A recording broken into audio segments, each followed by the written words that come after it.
cursed as Fair couldn't help but laugh. She walked over to the driver's side. He had the window down.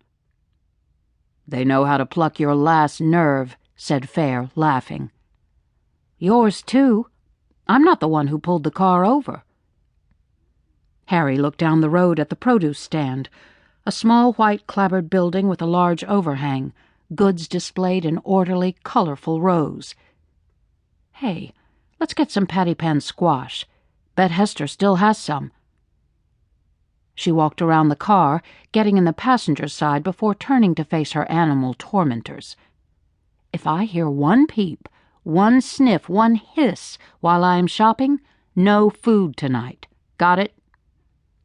"Hateful." Pewter turned her back on Harry. As Tucker hung her head, Mrs. Murphy, the tiger cat, loudly defended herself. "I didn't do one thing." "Of course not. The perfect puss." Pewter curled her upper lip. Fair coasted to the stand, where Hester, orange apron, black jeans, and an orange shirt, was talking to customers, most of whom lived in Crozet or nearby. "I'll stay here." Fair knew how Hester could go on. Plus Buddy Jance was there, all 300 pounds of him, and he could out-talk Hester. Orange and black bunting festooned the roof overhang. Scarecrows flanked the outdoor wooden cartons, overflowing with squashes, pumpkins, every kind of apple imaginable. Inside, one could buy a good sandwich. Little ghosts floated from the rafters. Big green eyes glowed in the room's upper corners.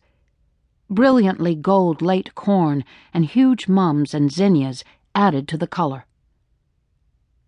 Almost as big as Buddy, a sign sat catty-cornered to the entrance, announcing the community Halloween hayride to raise money for the Crozet Library. No doubt Tazio Chapars, an architect, had designed the impressive sign. She worked hard for the library, and the sign really grabbed you. From a large drawn skeleton, one bony arm actually reached out to get your attention. Hester looked up. "Harry Haristeen, I haven't seen you in weeks." Buddy turned.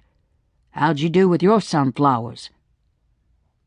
Buddy, a farmer who rented thousands of acres along with cultivating his own holdings, enjoyed Harry's foray into niche farming.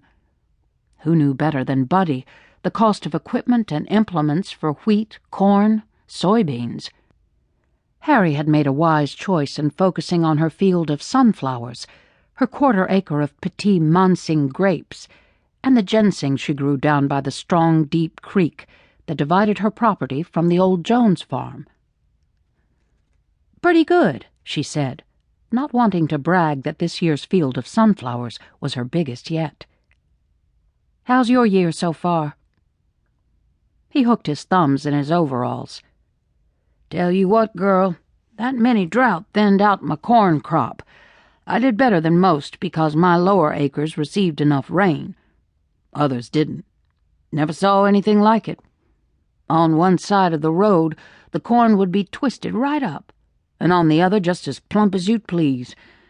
The corn behind the old schoolhouses looks poorly." Hester jumped in. "Government's fault. All that stuff they have circling around up there in space. Gotta affect us." Both Harry and Buddy nodded politely, for Hester was a little in space herself. Sometimes a lot out there. Middle-aged, good-looking, with glossy light brown hair hanging to her shoulders, she applied just enough makeup to draw attention to her symmetry and health. Every small town, as well as big city, has its Hesters. It's just that they can't hide in the small towns. Good-looking people, often bright, but they don't quite fit in, and often they never marry. Hester had gone to marry Baldwin, excelled in her studies, but came back over the Blue Ridge Mountains to run this roadside stand. Her brother, more ambitious, moved to Houston right out of the College of William and Mary. He had perfect timing, hitting Texas on the cusp of a building boom and making the most of it. Her parents